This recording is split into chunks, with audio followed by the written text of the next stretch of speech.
अस्सलाम वालेकुम स्टूडेंट्स। आज की वीडियो के अंदर मैं आप लोगों को बायोलॉजी के जो पोर्शन है नम्स का पेपर 2022 का जो कि 16 अक्टूबर को कंडक्ट हुआ था उसके जो है मैं आपको एमसीक्यूज़ की रिव्यू करूंगा और जो मोस्ट अप्रोप्रिएट आंसर्स होंगे या जो करेक्ट कीज़ होंगी वो भी आपको बताता चलूँगा। एमसीक्यूज़ 1 है, which organelle would be more abundant in secretory cells as compare to non secretory sales.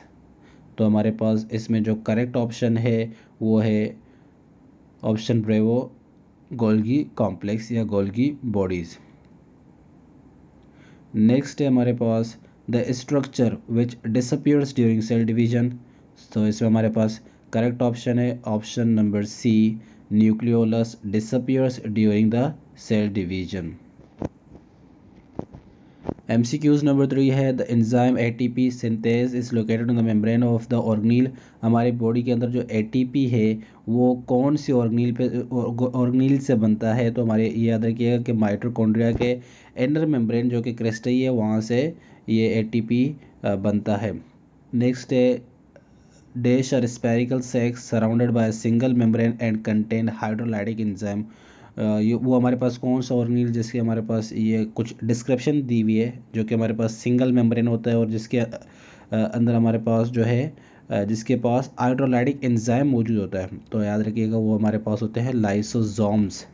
MCQs 5 है except during the nuclear division nucleus has the chromosomes in a loosely coiled state known as. Nucleus का जो chromosomes होते हैं वो एक जगह पे होते हैं जिसका नाम है हमारे पास क्रोमेटिन। तो करेक्ट ऑप्शन है ऑप्शन डी। नेक्स्ट है within the nucleus dash are made by the nucleolus. Nucleolus हमारे पास जो है राइबोसोम्स बनाता है, लिहाजा करेक्ट ऑप्शन है ऑप्शन नंबर ए। MCQ 7 है which of the following is correct for cell wall. यहाँ पे हमारे पास चार ऑप्शन दिए हुए हैं, सेमी परमिएबल, डिफरेंशिएटली परमिएबल या परमिएबल या हमारे पास नॉट परमिएबल। इसमें हमारे पास जो मेरे अंदाजे या मेरे मुताबिक जो मोस्ट अप्रोप्रिएट आंसर है वो परमिएबल है, लेकिन आपको ये कई जगह पे सेमी परमिएबल भी मिलेगा ये आंसर। नेक्स्ट है MCQs 8 heart beat is normally regulated by. हमें पता है कि हार्ट बीट को जो है SAN यानी साइनो आर्ट्रियल नोड जो है रेगुलेट करता है। अच्छा, MCQs नंबर 9 है the method which helps in developing immunity against bacteria. इसमें हमारे पास कौन सा मेथड है जो कि बैक्टीरिया के ख़िलाफ़ इम्यूनिटी डेवलप करवाता है। तो हमारे पास ऑप्शन नंबर चार्ली जो है करेक्ट ऑप्शन है, तो लिहाजा वैक्सीनेशन इसके लिए करेक्ट ऑप्शन है। MCQs 10 है normal gestation period in humans is about, जो कि 9 मंथ्स होता है, जो कि अप्रोक्सीमेटली 270 से लेकर 280 डेज़ के दरमियान होता है। तो जो हमारे पास की है वो ऑप्शन सी है चार्ली। नेक्स्ट है during menstrual cycle after the female gamete is released from the ovary at ovulation the remains of the follicle secrete। जब हमारे पास ओव्यूलेशन हो जाता है, जब फीमेल गैमेट रिलीज़ होती है ओवरी से, तो याद रखिएगा हमारे पास जो पेज स्टार्ट होता है वो होता है सेक्रेटरी पेज या कॉर्पस ल्यूटियम पेज। तो उसमें हमारे पास प्रोजेस्टेरोन जो है सीक्रेट होता है। नेक्स्ट है in male reproductive system the hormone involved in the regulation of rate of spermatogenesis is called। अब इस MCQs के जो दो आंसर्स हैं, एक अगर आप बुक के हवाले से देखेंगे तो आपको ये मोस्ट प्रोबेबली जो फेडरल बोर्ड की जो बायो की बुक है उसमें आपको जो है एनेबिन जो है ऑप्शन डी आंसर मिलेगा।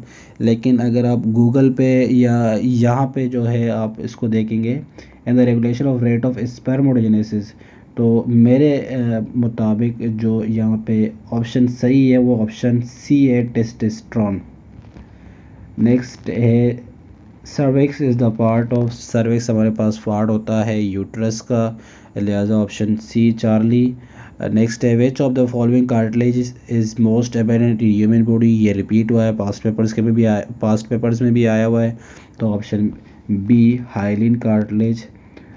नेक्स्ट एमसीक्यू है which of the following is an example of joint called स्यूचर।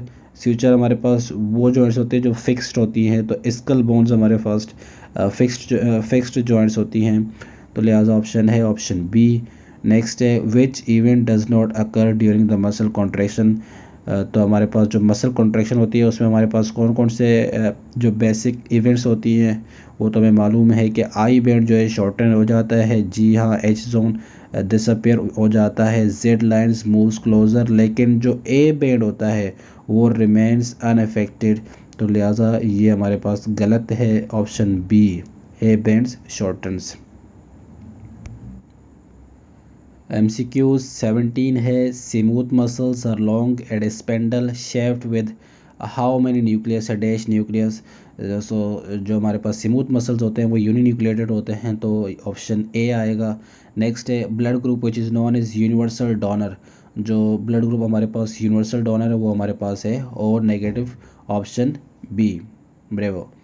Next है the dash part of plasma membrane controls the fluidity of the membrane, ये हमारे पास जो है प्लाज्मा मेम्ब्रेन की जो प्रॉपर्टी है लिपिड्स जो है कंट्रोल करती है।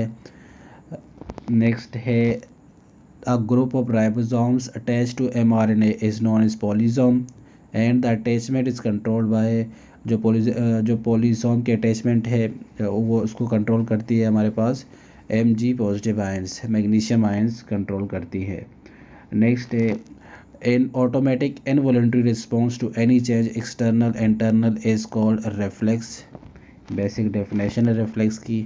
नेक्स्ट है resting membrane potential measures -70 MV, the touch receptors हमारे पास मीसनर्स कॉर्पस्कल्स होती हैं, ऑप्शन सी चार्ली हमारे पास करेक्ट है। नेक्स्ट है which one is not a function of large intestine, इनमें से कौन सा जो है फंक्शन नहीं है लार्ज इंटेस्टाइन का। ए हमारे पास एब्जॉर्प्शन ऑफ इलेक्ट्रोलाइट्स, ये है फंक्शन, एब्जॉर्प्शन ऑफ वाटर ये भी है, प्रोडक्शन ऑफ विटामिन ये भी है विटामिन के, जबकि लास्ट जो है ऑब्जर्प्शन ऑफ अमाइनो एसिड ये हमारे पास फंक्शन नहीं है लार्ज इंटेस्टाइन का। नेक्स्ट है the following part is common in both digestive system and respiratory system of human being, जो पैरानिक्स होता है वो दोनों में कॉमन होता है।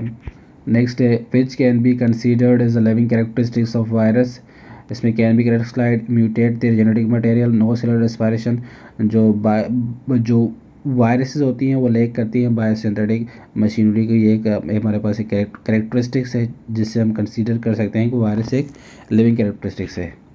नेक्स्ट है a group of organisms with similar morphology and physiology which can breed together to produce offspring is called species, species का ये बेसिक के साथ डेफिनेशन है, a group of organisms having the same number of chromosomes and can interbreed and produce offspring is called species. Next है if oxygen is available complete breakdown of glucose produce ATP molecules and prokaryotes में अगर oxygen available होगा तो 38 ATP जो है produce होगा, लिहाजा option Charlie C. Next है if in the process of photosynthesis water acts as the water, हमारे पास ये हमारे पास दो MCQs आए थे, एक हमारे पास वाटर और एक कार्बन डाइऑक्साइड जो कि 30 MCQs। वाटर हमारे पास एक्ट करता है एज इलेक्ट्रॉन डोनर एंड हमारे पास जो CO2 है वो वर्क करता है एज अ प्रोटॉन एक्सेप्टर। तो आज की वीडियो में बस इतना ही है, इंशाल्लाह जो नेक्स्ट वीडियो होगी उसमें जो रिमेनिंग क्वेश्चंस होंगे, जो 55 क्वेश्चन थे, जो 25 क्वेश्चन रिमेनिंग हैं वो इंशाल्लाह अगली वीडियो के अंदर मैं आप लोगों को बता दूंगा उनकी कीज़।